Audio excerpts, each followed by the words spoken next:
السلام عليكم ورحمة الله وبركاته. إن الحمد لله نحمده تعالى ونستعينه ونستغفره ونعوذ بالله من شرور أنفسنا ومن سيئات أعمالنا. من يهده الله فلا مضل له ومن يضلل فلا هادي له. أشهد أن لا إله إلا الله وحده لا شريك له وأشهد أن محمدا عبده ورسوله صلى الله عليه وعلى آله وأصحابه ومن تبعهم بإحسان إلى يوم الدين. ثم أما بعد. قال المؤلف رحمه الله تعالى الشيخ عبد الرحمن بن ناصر السعدي رحمه الله dalam kitab as-salah, kata beliau yang berikutnya, wa min syurutiha an-niyatu, termasuk dari sekian syarat sah salat yaitu niat.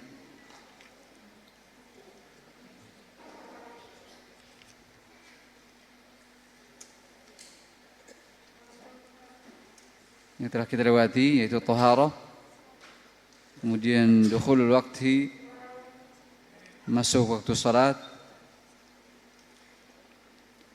kemudian pula dari syaratnya yaitu satrul awrah, menutup aurat.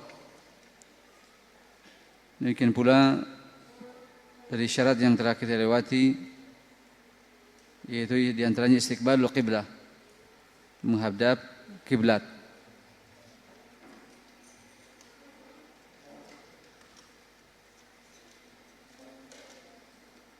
Jadi taharah, kemudian dukhul waqti, satrul aurah, istiqbalul qiblah. Maka yang kelima, kata beliau, di antara syarat sah salat yaitu an-niyatu, niat.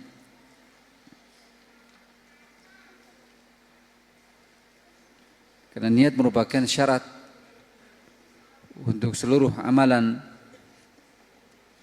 diterima tidaknya satu amalan melainkan dengan niat. Sebagaimana ma'ruf dalam hadis Umar bin Al-Khattab radhiyallahu taala anhu fi sahihain, di Sahih Bukhari dan juga Muslim, Rasulullah sallallahu alaihi wasallam mengatakan innamal a'malu binniyat. Hanya saja amalan itu tergantung pada niatnya. Wa innamal likulli imri'in ma nawa. Dan setiap orang akan mendapatkan apa yang dia niatkan, ya, sesuai dengan apa yang dia niatkan. Baik. Oleh karenanya Rasulullah contohkan dalam hadis dengan suatu contoh amalan hijrah di antaranya. Ya. Jikalau hijrahnya karena Allah SWT dan Rasulnya, maka dia akan mendapatkan pahalanya karena Allah dan Rasulnya. Faman kanat hijratuhu ila Allah wa rasulih fa hijratuhu ila Allah wa rasulih. Dia akan mendapatkan hasilnya karena Allah dan juga karena Rasulnya. Karena Allah imtithalan dan karena Rasulnya ittiba'an. Sebaliknya, yang dia berniat untuk selain Allah SWT, maka dia pun akan mendapatinya. Likulli imri'in ma nawa. Masing-masing orang akan mendapatkan sesuai dengan apa yang dia niatkan, yang dia tujukan. Faman kanat hijratuhu lidunya yusibuha wa imra'atin yatazawwajuha fa hijratuhu ila ma hajara ilaih. Fa hijratuhu ila ma hajara ilaih.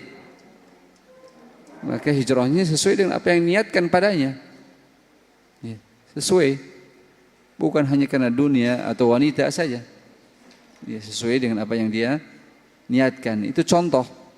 Ya, bukan terbatas jihad saja. Tapi amalan-amalan yang lain yang dia tujukan, niatkan untuk selain Allah SWT, maka dia akan mendapatinya karena itu pula.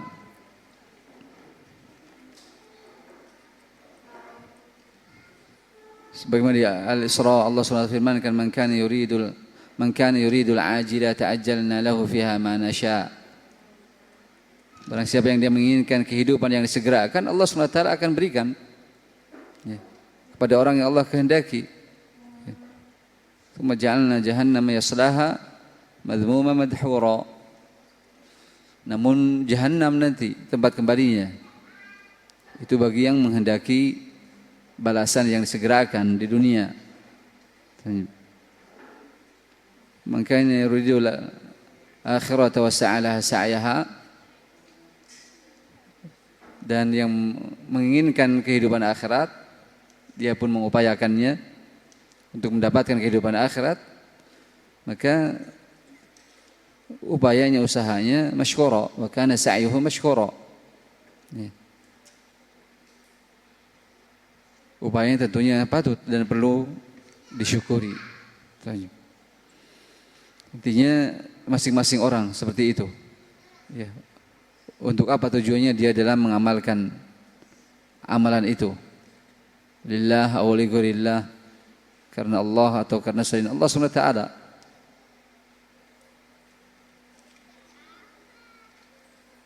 Man kana yuridul hayata ad-dunya wa zinataha nuwaffi ilaihim a'malahum fiha wa hum fiha la yubkhasun.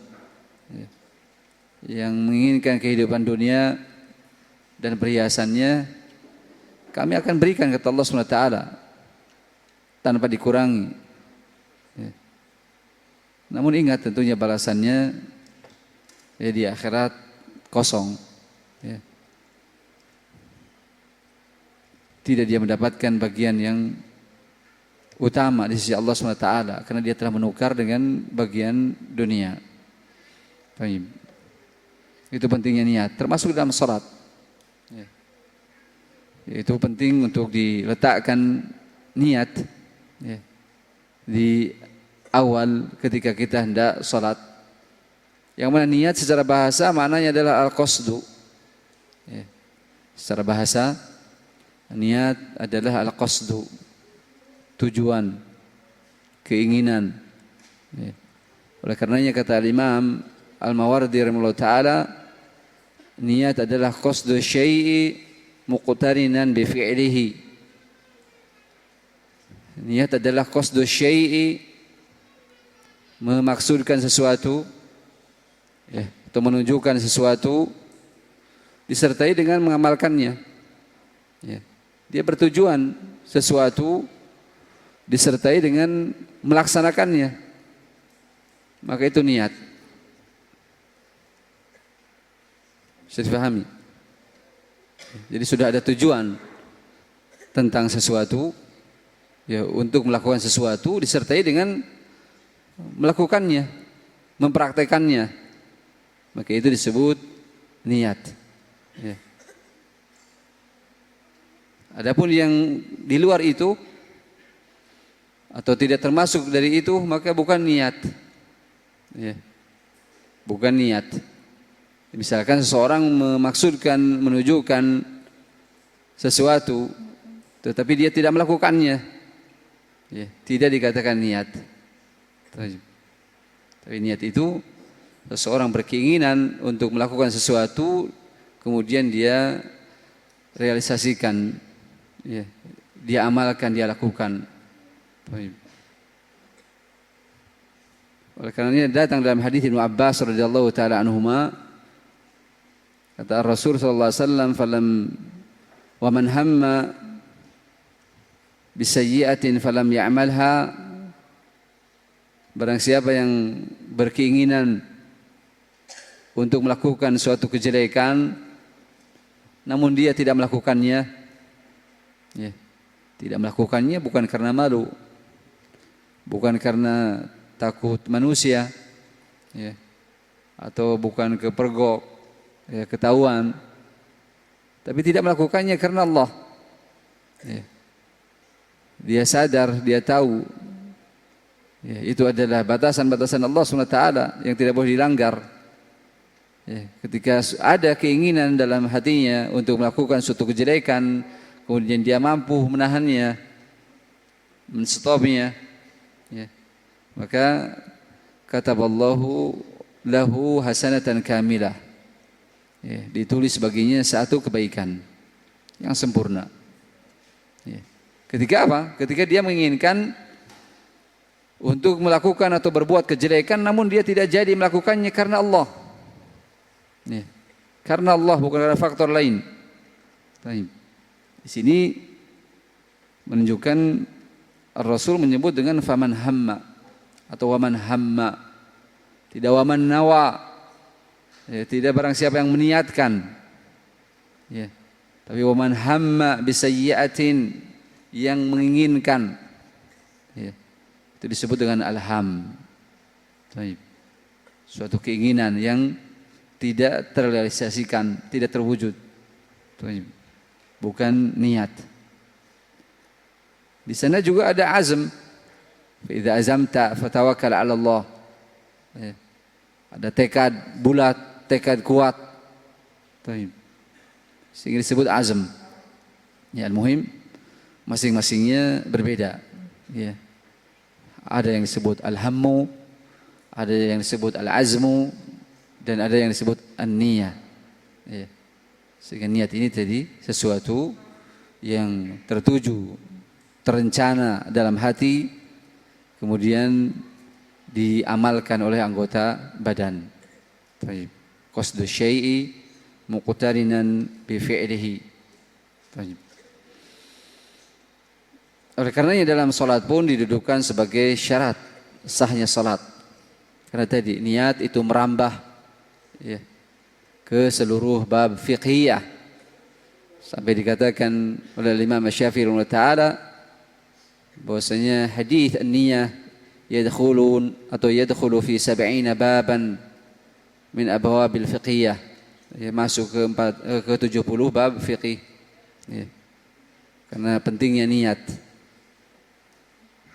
Demikian pula kata Sa'di rahimahullah taala dalam pembukaannya di Qaidul Fiqhiyah, an-niyatu syartun li sa'iril amal biha as-salahu wal fasadu lil amal. Niat itu syarat untuk sa'iril amal, seluruh amalan, ya, ketaatan kepada Allah Subhanahu wa taala, ya, maka diawali dengan niat, ya. Dengan niat itulah akan ternilai, ya, benar atau jeleknya suatu amalan. Baik. Namun tentunya kita fahami bahwasanya niat mahalluhal qalb, ya, tempatnya di hati, ya.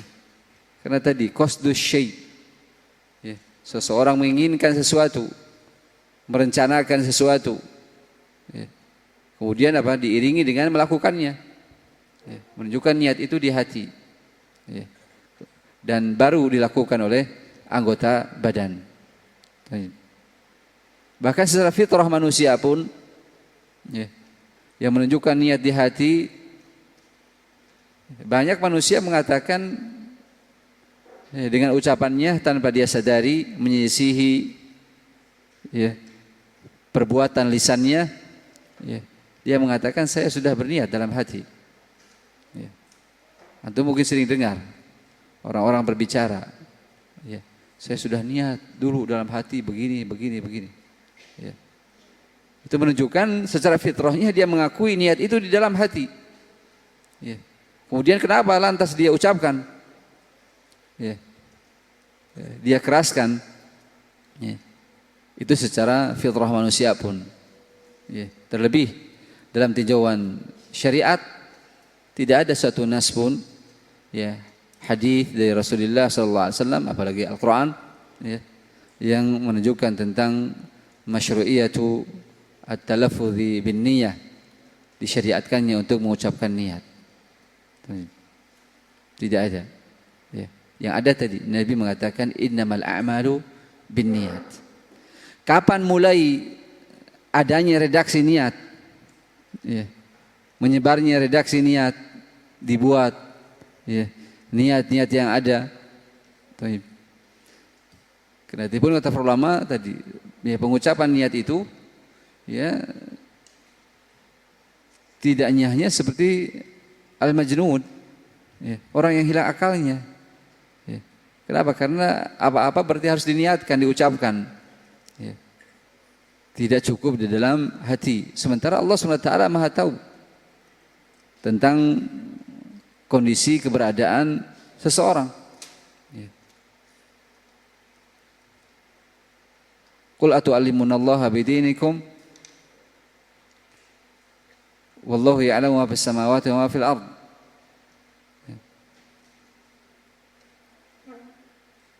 Wa huwa bikulli syai'in alim. Ya.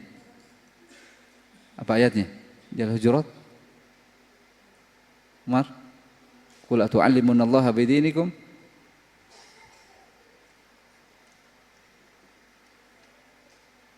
Hah?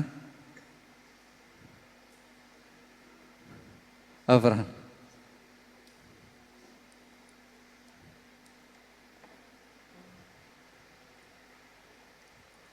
Qul atu'allimuna Allaha bidinikum wallahu ya'lamu ma fis samawati wa ma fil ard. Wa anna Allaha bikulli syai'in alim. Ya, Allah Maha tahu atas segala sesuatu. Ya. Nah, awal muncul redaksi niat ini langsung dibantah oleh tokoh madhab sendiri, yaitu Al-Imam An-Nawawi rahimahullah. Beliau adalah salah satu penerus dari madhab Asy-Syafi'i rahimahullah, yang membantah orang yang pertama kali mengucapkan atau membuat redaksi niat dari kalangan Syafi'i juga, dari kalangan madhab Syafi'i juga, yaitu Abu Abdullah Az-Zubairi. Abu Abdullah Az-Zubairi termasuk dari pengikut madhab Syafi'i, tapi beliau salah memahami ucapan imamnya, yaitu Al-Imam Asy-Syafi'i rahimahullah ta'ala, ketika Al-Imam Syafi'i mengatakan la tasihhu as-salatu illa bin nutq, la tasihhu as-salatu illa bin nutqi.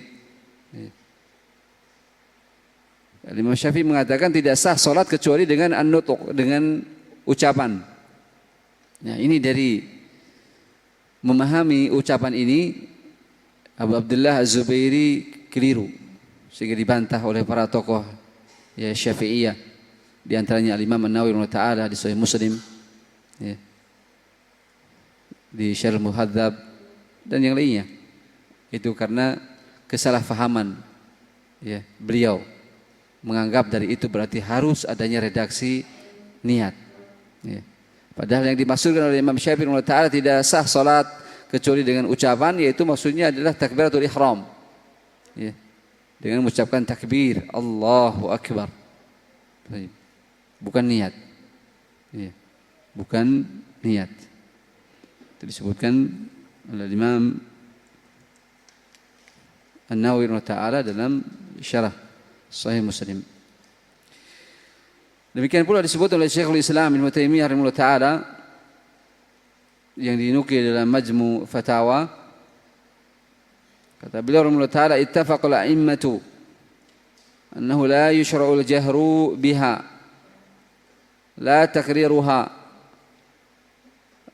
bal man i'tadahu yanbaghi ta'dibuhu wal jahiru biha mustahiqqun lit ta'zir ba'da ta'rifihi la siyama idza adha bihi aw karrarahu.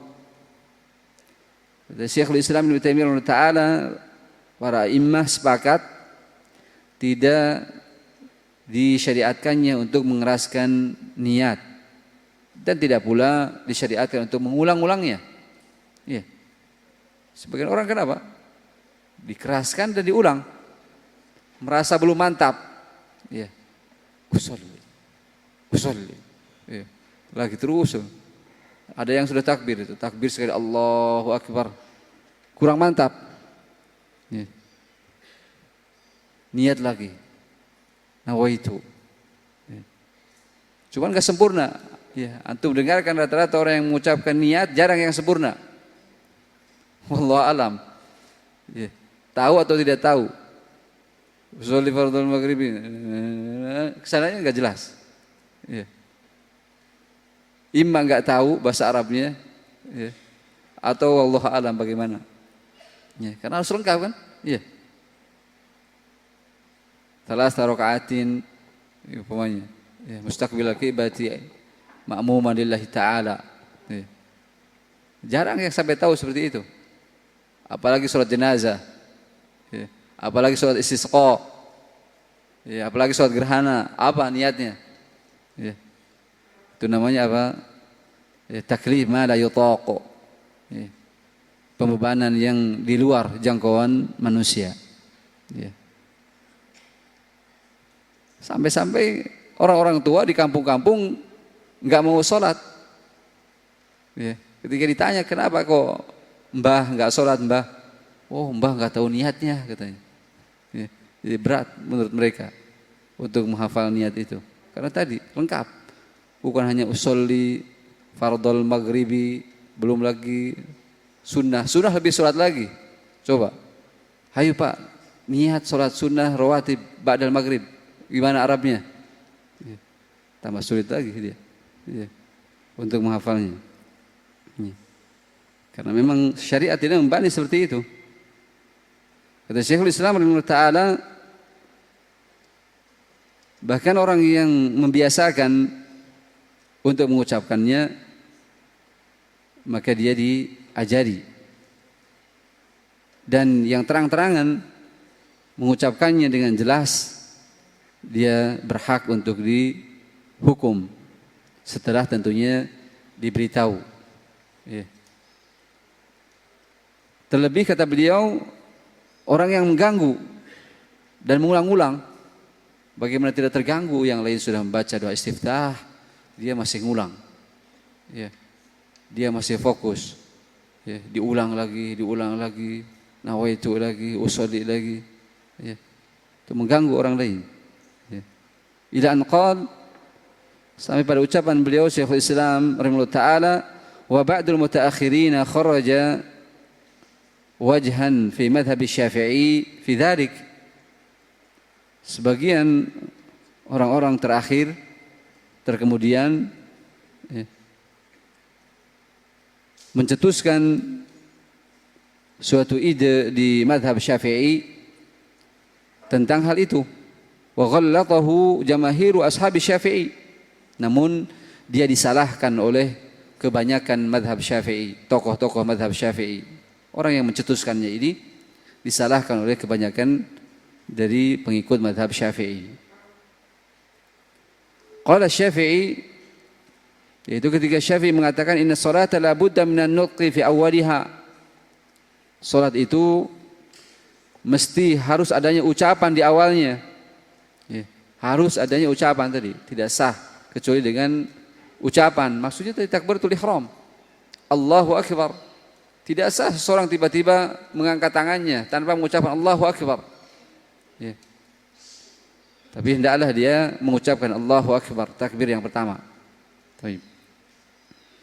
Yang nanti akan datang tata caranya, ya bisa dengan 3 cara. Mengucap dulu baru ngangkat dulu baru mengucap, atau bersamaan antara mengucapkan dengan mengangkat tangan.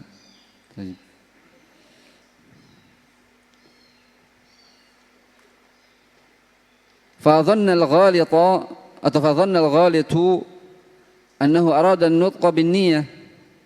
Ini yang keliru ini tadi Abu Abdullah Az-Zubairi, si ghalid, si yang keliru, ya dia menginginkan atau memaksudkan dengan ucapan tersebut adalah niat. Wa innama arada takbira, padahal yang diinginkan oleh Imam Syafi'i dari ucapan tersebut ya adalah takbir, yaitu takbiratul ihram.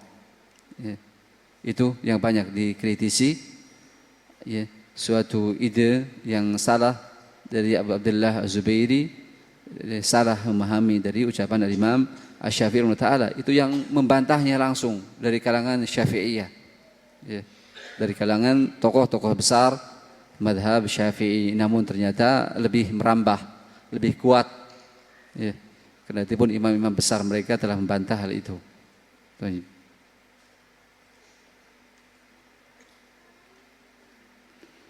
Bahkan sebagian para ulama memandang bahwasanya talaffuz bin niyah itu minar riya, bukan hanya bid'ah, tapi termasuk dari riya. Atau sum'ah, ingin dilihat atau ingin didengar amalannya.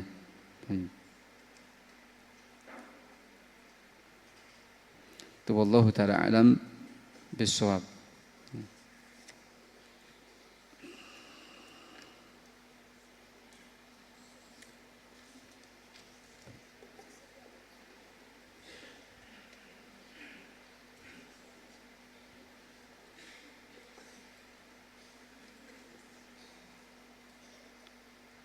Dan niat dalam salat seharusnya untuk terus dijaga, ya.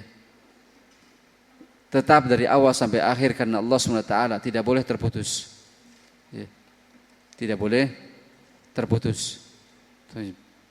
Itu dalam salat, karena salat satu rangkaian, satu amalan, ya. Bukan terpisah. Ya. Oleh karenanya di sana para ulama membagi tentang hukum niat pada amalan yang satu rangkaian dan amalan yang terpisah. Kalau dalam satu amalan yang dianggap sebagai satu rangkaian, maka niat tersebut harus terjaga dari awal sampai akhir. Tidak boleh di tengah-tengahnya terputus karena yang lain. Beda halnya dengan amalan yang terputus, bukan satu rangkaian, ya. Maka yang diterima yang karena Allah SWT saja, yang lainnya tidak, ya. Misalkan salat rakaat pertama, kedua karena Allah SWT, rakaat yang ketiga li ghairillah, ya. Rakaat yang keempat li ghairillah, bukan karena Allah. Kenapa? Karena mungkin ada syekhnya, ada gurunya, atau ada orang lain, dia perbaiki salatnya, dia khusyuk-khusyukkan salatnya, dia lamakan salatnya yang sebelumnya biasa saja, ya.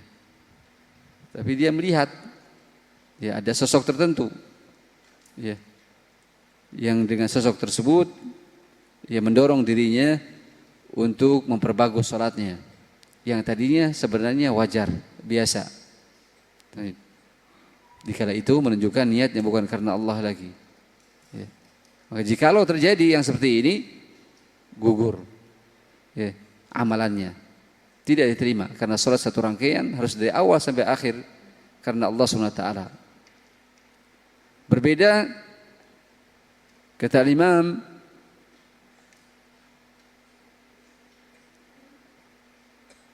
Ibn Rajab rahimahullah ta'ala dalam Jami'ul Ulum wal Hikam, beliau menyebutkan tentang kondisi-kondisi niat itu, ya. Kalau seandainya muncul niat karena selain Allah di dalam salatnya, namun dia berupaya, berjihad di akhir-akhirnya untuk mengembalikannya karena Allah, ya. Dia tolak, dia usir. Ketika muncul sesuatu, niatan-niatan yang ingin menggerogoti niatnya karena Allah, ya, dia berupaya untuk melawannya, ya, sehingga sampai salam, ya, dia kembali niatnya baik karena Allah SWT, bukan karena yang lainnya, bukan ada faktor-faktor lain. Maka yang seperti ini la yadur, tidak mengapa, ya. Nanti pun ada suatu kesempatan muncul keinginan, ya, tujuan, ya, karena yang lainnya, tapi di akhir, ya, sebelum salam dia mampu untuk mengendalikan kembali, ya, niatannya, hatinya karena Allah SWT, maka tidak mengapa. Tapi tadi kalau justru sampai terakhirnya bukan karena Allah, maka sia-sia, ya, dari amalannya, ya, karena satu rangkaian amalan. Berbeda dengan amalan yang bukan satu rangkaian seperti sedekah, infak, ya. Umpamanya ada seseorang yang dia sedekah yang pertama 10.000 karena Allah, ya. Kemudian yang kedua 100.000, ya, tidak didasari karena Allah SWT, maka Allah SWT akan menerima yang karena Allah SWT saja. Tidak gugur dua-duanya, tapi yang gugur, ya, yaitu yang bukan karena Allah SWT, ya, yang bukan karena Allah Subhanahu wa ta'ala. Itu kalau amalan yang bukan satu rangkaian, untuk kiaskan, ya, kepada amalan-amalan yang kita lakukan dari amalan ketaatan, mana yang satu rangkaian dan mana yang bukan. Oleh karena itu, ya, di sini sebagai hasungan untuk kita terus menjaga, ya, tujuan-tujuan kita, keinginan-keinginan kita karena Allah SWT. Wa ma umiru illa liya'budullaha mukhlishina lahuddin, ya. Jadi untuk mengikhlaskan agama ini bagi Allah SWT.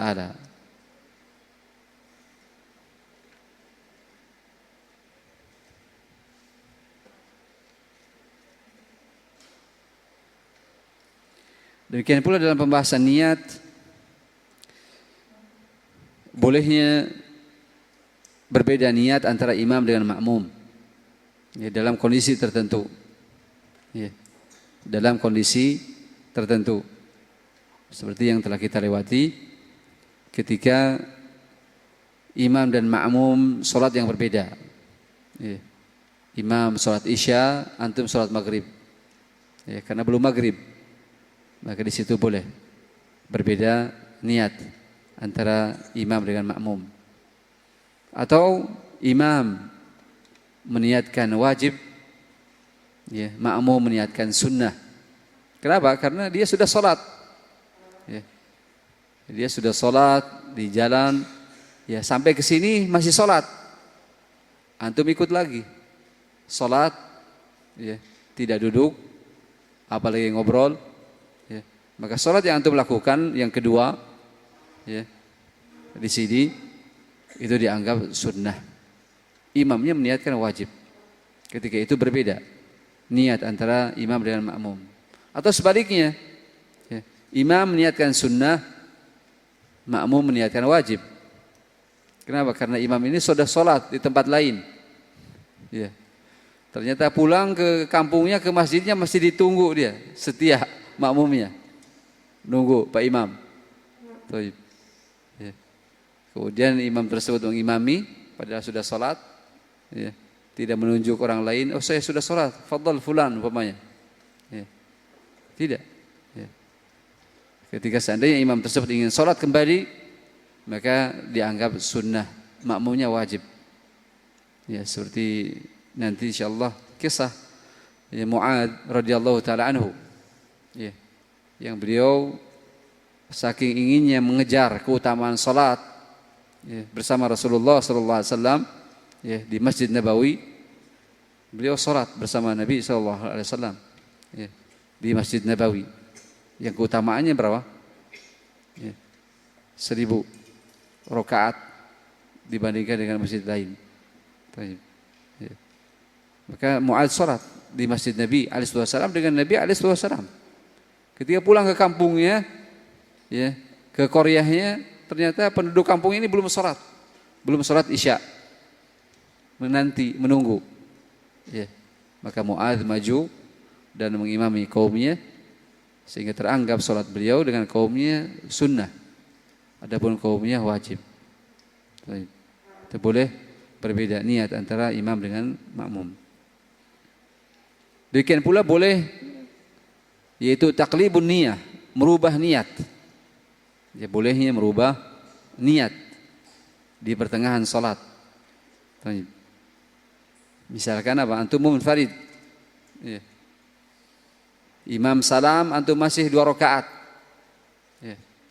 Ketika antum sholat ke rakaat yang ketiga, ada orang yang menempelkan kakinya atau berbaris di belakang antum.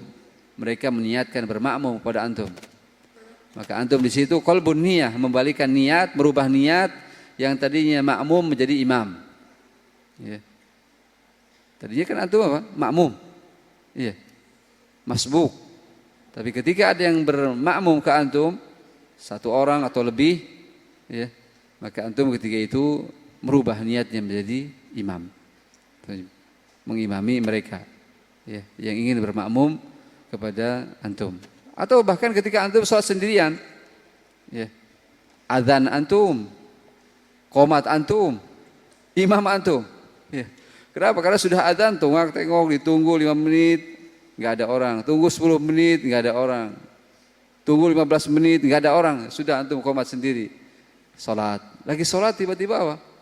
Datang orang, maka yang tadinya antum meniatkan sholat sendiri, berubah niatnya menjadi imam. Tidak usah membatalkan diri. Ketika datang orang, antum batal dulu. Nanti dulu Pak, saya belum niat imam umpamanya. Jangan. Tapi ketika itu langsung, berubah niatnya menjadi imam. Wallahu ta'ala alam bissawab.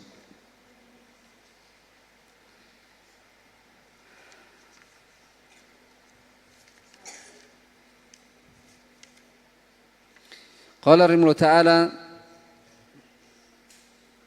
wa tasihhu as-salatu fi kulli mawdi'in illa awalan fi mahalli najasin wa thaniyan aw maghsubin wa thalithan aw fi maqbaratin ورابعا أو في حمام وخامسا أو أعطاني إبل. Kata Syekh rahimahullah ta'ala, wa tasihhu salatu, dan salat dianggap sah fi kulli mawdi'in, di seluruh tempat-tempat yang ada, di seluruh permukaan yang ada. Ya. Di salat yang dilakukan oleh seorang muslim sah dimanapun dia lakukan, illa kecuali di tempat-tempat yang dikecualikan oleh syariat. Tidak boleh seorang menegakkan salat di situ, maka tidak boleh. Namun hukum asal, ya, Allah SWT menjadikan tanah ini, bumi ini untuk kita umat Muhammad SAW, ya, sebagai masjid dan wa tahura, ya, sebagai tempat sujud dan juga sebagai alat bersuci, yaitu tayammum. Ya. Datang dalam hadis Jabir di Sahih Bukhari dan Muslim, Rasulullah SAW mengatakan, ya, bahwasanya u'titu khamsan lam yu'tahunna ahadun minal anbiya'i qabli, aku diberikan 5 perkara yang tidak diberikan kepada nabi sebelumku. Ya. Di antaranya Rasul menyebutkan di sini yang sering kita ulang-ulang, 5 kekhususan untuk Nabi Muhammad SAW dan umatnya. Namun bukan berarti 5 saja, ya. Tetapi di sana lebih dari 40 kekhususan yang diberikan oleh Allah SWT kepada Nabi kita Muhammad SAW, ya, yang tidak diberikan, ya, kepada para nabi yang selainnya. Namun di sini disebutkan 5 secara sekaligus. Di antaranya kata Nabi SAW, ya, ju'ilat lil ardi masjidan wa tahura, ya, dijadikan bumi untukku sebagai tempat sujud, ya, tempat salat, ya, sehingga di mana saja boleh untuk dia salat, ya. Demikian pula, ya, dijadikan untuk alat bersuci, itu tayammum ketika tidak mendapati air. Namun tadi, ya, hukum asal ini datang istisna, pengecualian, yaitu dikecualikan di tempat-tempat yang tidak boleh atau dilarang padanya menegakkan salat.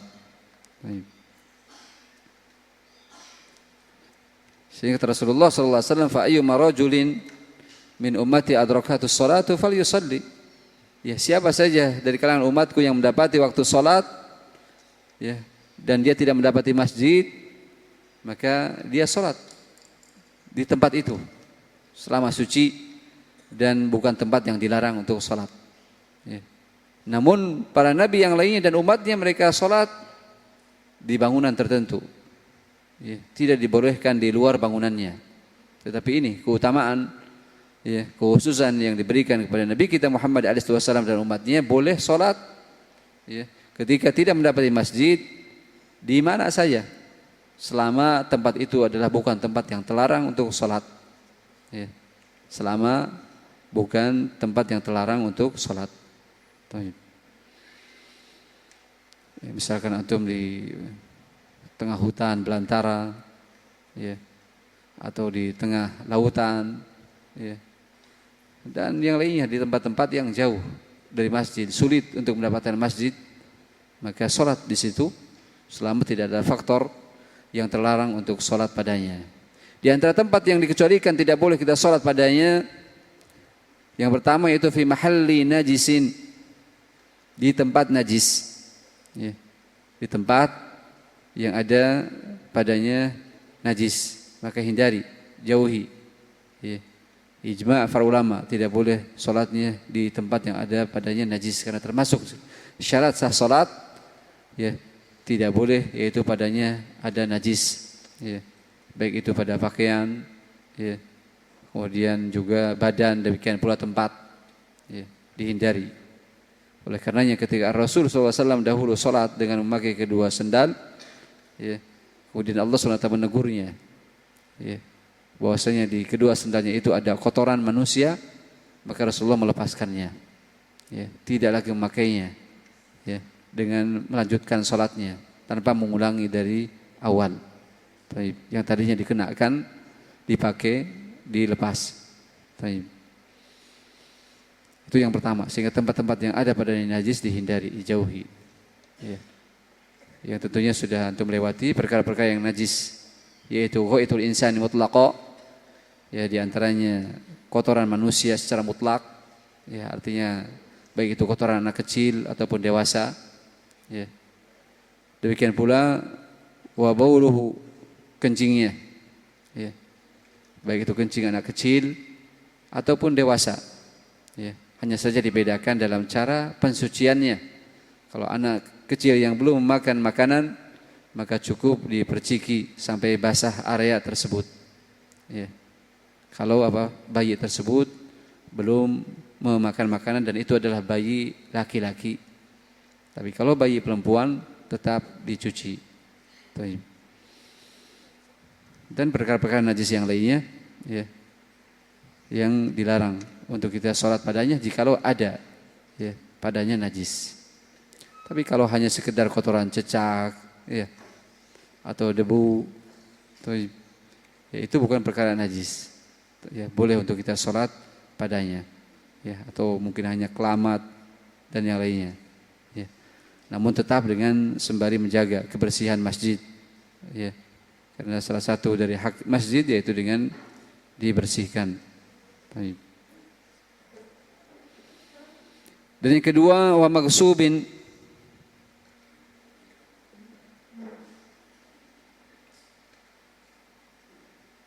yaitu di tempat yang di situ merupakan tempat hasil curian, maghsub, gosok, ya. Bahasa kitanya atau bahasa Sunda kan ngagasab. Gasab itu dari bahasa Arab, gosok, ya. Ngagasab di mana cina eta? Ya. Nyolong. Ya. Jadi bahasa Sunda, bahasa Arab jadi bahasa Sunda. Bahasa Arabnya gosok tadi, ya, mencuri.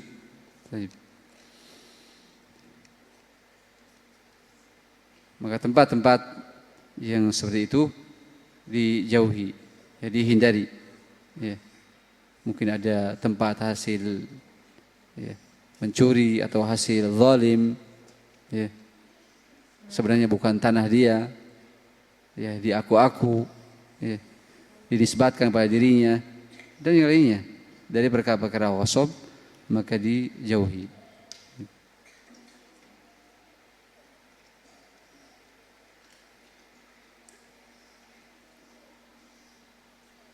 Ya, jadi di tempat-tempat yang sebenarnya bukan milik dia, tetapi diaku-aku saja. Maka dihindari sholat di tempat tersebut. Ya.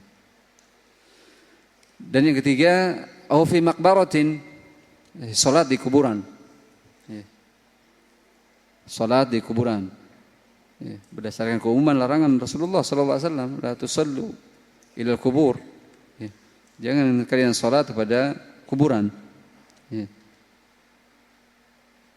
Menghadapnya, ya. Di hadapannya, di sampingnya atau di belakangnya. Jangan dia sholat, ya, ke kuburan,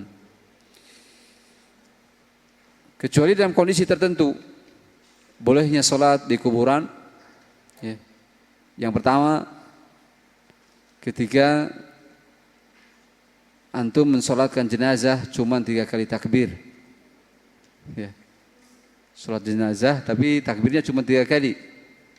Sementara rukun dalam sholat jenazah itu takbir 4 atau 5 kali. Ya.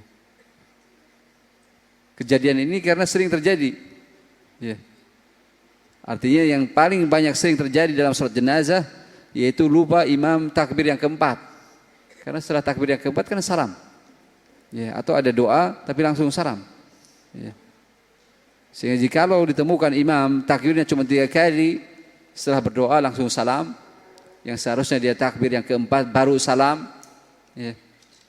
Maka kata ulama di antaranya Syekh Shalih Al-Fauzan Al-Ta'ala dan para masyayikh yang lainnya memfatwakan untuk si imam tersebut mewakili jemaah yang lain, dia sholat di kuburan, ya, 4 kali takbir, mewakili kesalahan dia dan para jamaah yang lain. Itu kalau terjadi kisah atau kejadian yang seperti itu. Yang kedua, sholat di kuburan dibolehkan kalau dia terlambat mensolatkan jenazah di rumah atau di masjid. Ya. Dia terlambat, tidak sempat mensolatkan jenazah. Ya. Namun ternyata jenazah sudah dibawa ke kuburan. Ya. Kalau belum dikuburkan, antum sholatkan di situ. Kalau sudah dikubur, antum pun sholat di hadapan kuburannya. Tapi tadi kalau belum dikuburkan, antum sholat di hadapan kerandanya. Ya. Tapi kalau sholat sudah dikuburkan atau sudah dikuburkan, antum sholat langsung di hadapan kuburannya. Tinggal dilihat, ya, apakah dia mayit laki-laki atau perempuan. Ya. Kalau laki-laki di hadapan kepalanya atau dadanya, kalau perempuan di tengah-tengahnya. Ya, diperkirakan. Sebagaimana Rasulullah SAW ya, mensolatkan seorang imra'atu sauda allati taqumu fil masjid, yang dia biasa menyapu masjid. Ya. Ada wanita hitam di zaman Rasulullah, ya, dia membuat tenda kecil, ya, hidup tinggal di situ. Kerjaannya apa? Nyapu, bersih-bersih masjid. Ya. Amalan yang luar biasa. Ya, itu tadi karena hak masjid. Para sahabat, sahabiyah tadi, ada yang nyapu masjid, ada yang mewangikan masjid. Nuaim al-Mujmiri, ya. Mewangikan masjid dengan apa saja, dengan gaharu atau asap yang lainnya yang membuat wangi masjid, atau sebagian ada yang dengan nanti per detik sekali terus. Ya. Kalau dahulu para sahabat tadi dengan ya, asap. Ya. Asap gaharu, ya, yang dinyalakan nanti kan ngebul terus, tuangi masjidnya. Atau tadi di zaman kita dirubah, bukan pakai asap lagi, ya. Pakai arang yang kira-kira wangi, jangan pakai arang yang bau, jangan batok kelapa, ya. Tapi yang wangi asapnya, ya, jangan sembarangan asap. Ya. Atau tadi dengan pewangi-pewangi yang lain. Ya. Nah, si wanita ini dia tinggal di situ hanya untuk bersih-bersih masjid saja. Baik. Makanya sampai zaman saya kecil, ya, rata-rata ditemukan kalau di masjid-masjid kampung itu tukang nyapu masjid, ngepel masjid, nenek-nenek, kebanyakan. Pernah enggak? Yang seusia saya. Di kampung-kampung itu rata-rata yang nyapu, rajin, ngepel masjid, nenek-nenek. Sebelum sholat, sebelum Jumatan, nenek itu rajin nyapu. Ya. Ada salafnya dahulu, wanita. Ya. Tinggal di masjid, ya, membersihkan masjid. Nah, ketika wanita ini wafat, para sahabat menguburkannya tanpa memberitahu Nabi SAW. Ya. Ketika Nabi di kemudian hari tidak lagi melihat si wanita tua ini, Nabi bertanya, ya, dan dikabarkan bahwasanya wanita ini telah meninggal dan telah dikubur. Ya. Maka Nabi minta untuk ditunjukkan kuburannya, dan Nabi pun datang ke kuburan itu serta mensolatkannya. Itu ketika terlambat solat jenazah. Ya. Itu wallahu ta'ala alam bisawab. Atau mungkin antum, ya, anaknya atau saudaranya, ya, tahu karena sunnah jenazah itu cepat dikuburkan, tidak nunggu antum. Oh, nunggu anaknya katanya baru terbang dari Sumatera, nanti nyampe sore jenazahnya dinantikan sampai sore. Tidak, kuburkan. Ya. Nanti ketika anaknya terlambat sholat, ya, di kuburannya. Ya, itu yang dibolehkan, ya, sholat di kuburan. Tapi kalau tanpa ada alasan seperti tadi, ya, bukan kondisi seperti yang pertama, ya, kurang takbirnya satu kali sholat jenazah, atau tidak terlambat mensolatkan jenazah, tidak ada sholat yang lain di kuburan. Ya, tidak ada sholat yang lain di kuburan. Ya. Yang banyak dilakukan oleh sebagian orang, ya, mungkin sholat hajat atau sholat apa yang mereka lakukan di kuburan, sehingga kuburan-kuburan diperindah, diperbagus, diperluas halamannya, ya, dibelikan karpetnya dan yang lainnya agar manusia sholat di situ, kemudian berdoa dengan khusyuk di situ. Maka itu perkara yang terlarang. Ya, wallahu ta'ala alam bisawab. Tafadhalu barakallahu fikum.